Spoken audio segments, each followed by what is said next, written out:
வணக்கம். உங்களோட கடைசி தீக்குச்சிக்கு வெல்கம் பண்ணுறேன். இன்றைக்கி நம்ம ஃபிஃபா 2030 வேர்ல்டு கப்புக்கு சம்மந்தமான ஒரு சென்சிட்டிவ் இஷ்யூவை பற்றி பார்க்க போகிறோம். மொராக்கோ நாட்டில் 3 மில்லியன் ஸ்ட்ரீட் டாக்ஸ் வர கொள்கிற பிளான் இருக்குது. இது ஏன் நடக்குது, இந்த டிசிஷனுக்கு பின்னாடி என்ன காரணம், இதை பற்றி வாங்க தெளிவாக பார்க்கலாம். மொராக்கோ ஒரு அழகான கல்ச்சரும் ஹிஸ்ட்ரியும் இருக்கிற கண்ட்ரி. இந்த கண்ட்ரி கூட ஃபிஃபா 2030 வேர்ல்டு கப்பை ஸ்பெயினும் போர்ச்சுகலும் சேர்ந்து ஹோஸ்ட் பண்ணுறாங்க. ஆனால் இந்த ப்ரிப்ரேஷனால் ஒரு பெரிய இஷ்யூ வந்திருக்கு.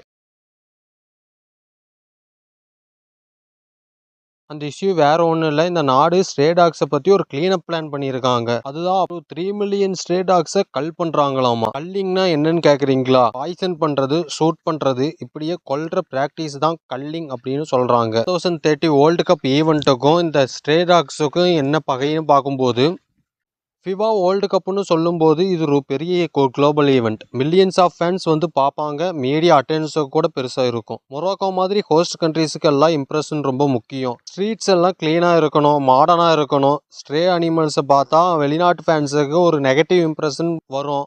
அப்படி வரக்கூடாதுங்கிறதுக்காக கவர்மெண்ட் இப்படி பண்ணுறாங்க.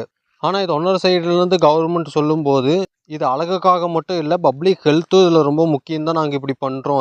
ரேபிஸ் மாதிரி டிசீஸ் ஸ்ட்ரே டாக்ஸ் மூலம் ஸ்ப்ரெட் ஆகுது. உங்களோட விளக்கத்தை தராங்க. இப்போ நம்ம கடைஞ்செடுத்த அந்த ரிப்போர்ட்ஸ் அண்ட் நியூஸ் இதெல்லாம் வச்சு ஸ்டாட்டிக்ஸ் படி நம்ம பேசுறதை விட்டு அதுக்கு வெளியே வந்து நம்ம பேசுகிறப்போ, நம்ம நாட்டுக்கே இங்கே ட்ரம்ப் வந்திருந்தப்போ குஜராத்தில் ஒரு 700 மீட்டருக்கு, அதாவது ஒரு 3/4 கிலோமீட்டருக்கு வந்து செவுறு கட்டி ஸ்லம் ஏரியாவை மறைக்கிறதுக்காக பண்ணியிருக்கிறாங்க. அது ஏன் பண்ணினாங்க அப்படின்னா, நம்ம நாட்டு மேலே ட்ரம்ப்புக்கு எந்த ஒரு நெகட்டிவ் இம்ப்ரெஷன் வந்துடக்கூடாது அப்படிங்கிறதுக்காக பண்ணினாங்க. இது மாதிரி வேடிக்கையான நிகழ்வுகள் வந்து பார்த்தீங்கன்னா நிறைய நடந்திருக்கு. ஓகே, இப்போ நம்ம திரும்ப பழையபடிக்கு ரிப்போர்ட்குள்ளே வந்துடலாம். இப்போ மொராக்கோவில் நடக்கிறதுக்கு ஒரு கொஸ்டின் என்ன வருது அப்படின்னா, மாஸ் கில்லிங் மட்டும்தான் சொல்யூஷனா அப்படின்னு ஒரு கேள்வி வருது. இந்த பிளான் பற்றி கேள்வி வந்த உடனே ஜெனே குட்டால் மாதிரி ஒரு பெரிய வைல்ட் லைஃப் எக்ஸ்பர்ட் கூட ஃபிஃபாவுக்கு ரெக்வஸ்ட் பண்ணியிருக்காங்க இந்த கொலையை நிறுத்தணும் அப்படின்னு சொல்லி. இப்போ நான் கண்டென்ட் விட்டு வெளியே வந்து பார்க்குறப்போ இது மாதிரி 3 மில்லியன் ஸ்ட்ரே டாக்ஸை ஒரு ஈவெண்ட்டுக்காக கொள்றதை கேள்விப்படுறப்ப தப்புன்னு நம்மளுக்கே தெரியுது. இதுக்கான எந்த இது மாதிரி நியூஸை கேட்குறப்ப நம்மளுக்கே தப்புன்னு தெரியுது. அதனால் வந்து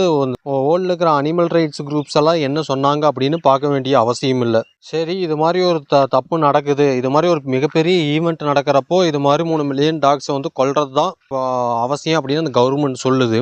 நோய் தொற்று அப்படின்னு சொல்கிறப்போ இதுக்கு ஆல்டர்னேட்டிவ் ஏதாவது இருக்கா அப்படின்னு பார்க்கும்போது, ஆமாம், ஆல்டர்னேட்டிவ் இருக்குது. அதுவும் ஒரு கேரிங்கான ஆல்டர்னேட்டிவே இருக்குது. இதுவும் வந்து மொராக்கோ ஆரம்பத்திலேயே இம்ப்ளிமெண்ட் பண்ண ஒரு ப்ராஜெக்ட் தான். ஆனால் அந்த பிளானை வந்து அவங்க கரெக்டாக ஃபாலோ பண்ணல. ஓகே, அப்படி அது என்ன பிளான் அப்படின்னு பார்க்கும்போது, ட்ராப் நியூட்டர் வேக்சினேட் ரிட்டன், ஷார்ட்ல இதை டிஎன்விஆர்னு சொல்லுவாங்க. டிஎன்விஆர்னா என்ன அப்படின்னா, ஸ்ட்ரே டாக்ஸ் பிடிச்சி அது இனப்பெருக்கம் பண்ண முடியாத மாதிரி ஆப்ரேஷன் பண்ணி அண்ட் அதுக்கு வந்து பார்த்தீங்கன்னா ஒரு வேக்சினேட்டை பண்ணி திரும்ப ரிலீஸ் பண்ணி விட்டுறது. இதுதான் வந்து டிஎன்விஆர் அப்படின்னு சொல்லுவாங்க. ஆக்சுவலாக சொல்லணும்னா இது நம்ம எல்லாத்துக்குமே தெரிஞ்சது தான். என்ன இந்த ப்ராசஸுக்கு பேர் டிஎன்விஆர் அப்படின்னு நம்ம சொல்கிறோம். டிஎன்விஆர் எப்படியே ஒரு சக்ஸஸ்ஃபுல் ஆல்டர்னேட்டிவ் பிளான் அப்படின்னு பார்க்குறப்போ இது அதோட பாப்புலேஷனை அப்படியே குறைச்சிரும். அதே சமயம் டிசீஸும் வராது, ஏன்னா அதுக்கு நம்ம வேக்சினேட் பண்ணுறதுனால.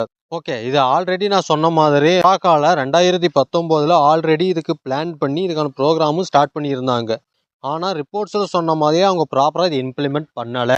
2019 அவங்க ப்ராப்பராக ஃபாலோ பண்ணியிருந்தாவே இப்போ 2025 ஆட்டோமேட்டிக்காக கண்ட்ரோல்குள்ளே வந்திருக்கும். ஆனால் அவங்க வந்து அப்போ இருந்து ப்ராப்பராக பண்ணலை. இந்த இடத்துல வந்து நம்ம கண்டிப்பாக இதை நோட் பண்ணியே ஆகணும். இதுக்கு 2 சொல்யூஷன் இருக்கிறப்போ மொராக்கோ இப்போ இது எது ஒரே தீர்வாக பார்க்குது அப்படின்னா கல்லிங். நல்ல ஆல்டர்னேட்டிவ்ஸ் இருக்கிறப்போ எதுக்கு இவங்க வந்து இந்த ப்ரூட்டல் மெத்தட்ஸ் ஃபாலோ பண்ணணும் அப்படிங்கிறது தான் இப்போ கேள்வி. ஒரு கண்ட்ரிக்கு இமேஜ் முக்கியமா இல்லை கம்பேஷன் முக்கியமா அப்படின்னு கேட்கும்போது கண்டிப்பாக கம்பேஷன் தான் முக்கியம். இப்படி ஃபிஃபா மாதிரி ஒரு குளோபல் ஆர்கனைசேஷன் இந்த மாதிரி இஷ்யூஸ்க்கு ரெஸ்பான்சிபிலிட்டி எடுக்கலாமா அப்படின்னு ஒரு கேள்வி கேட்குறப்போ கண்டிப்பாக ரெஸ்பான்சிபிலிட்டி எடுக்கணும். ஏன் அப்படின்னா, ஃபிஃபாவுக்கு ஸ்டேடியம் கன்ஸ்ட்ரக்ஷன் எப்படி பண்ணணும்லாம் சொல்ல தெரியும். ஆனால் கல்லிங் பண்ணுறக்கு ஆல்டர்னேட்டிவ்ஸ் வந்து பார்த்தீங்கன்னா அவங்க இம்ப்ளிமெண்ட் பண்ணுறக்கு சொல்ல தெரியல. ஃபிஃபாவும் கண்டுக்கலாம். அதே சமயம் இப்போ வந்து கல்லிங் தான் சொல்யூஷன் அப்படின்னு பார்க்கும்போது அப்படின்னா ஃபினான்சியல் வீஸ் பார்க்குறப்போ கல்லிங் பண்ணுறதை விட அவங்களுக்கு டிவிஆர் பண்ணுற செலவு தான் வந்து பார்த்தீங்கன்னா கம்மியாமா. கல்லிங் வந்து பார்த்தீங்கன்னா ஆக்சுவலாக சொல்ல போனால் ஒரு சொல்யூஷனே கிடையாது.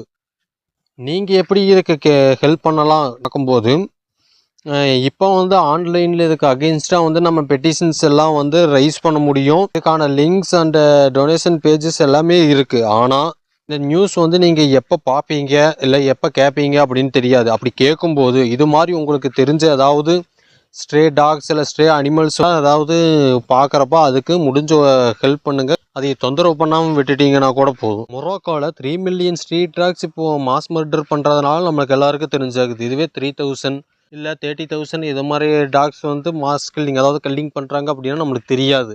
இது மாதிரி நம்மளுக்கே தெரியாமல் எவ்வளவு நடந்துட்டு இருக்குது அப்படிங்கிறது நம்மளுக்கு தெரியல. அதே சமயம் ஃபிஃபா மாதிரி மிகப்பெரிய ஈவெண்ட் நடத்துகிறப்போ இதனால் வந்து என்னென்ன பாதிப்புகள்லாம் நடக்குது அப்படிங்கிறத வந்து அடுத்த வீடியோவில் நம்ம பார்க்கலாம்.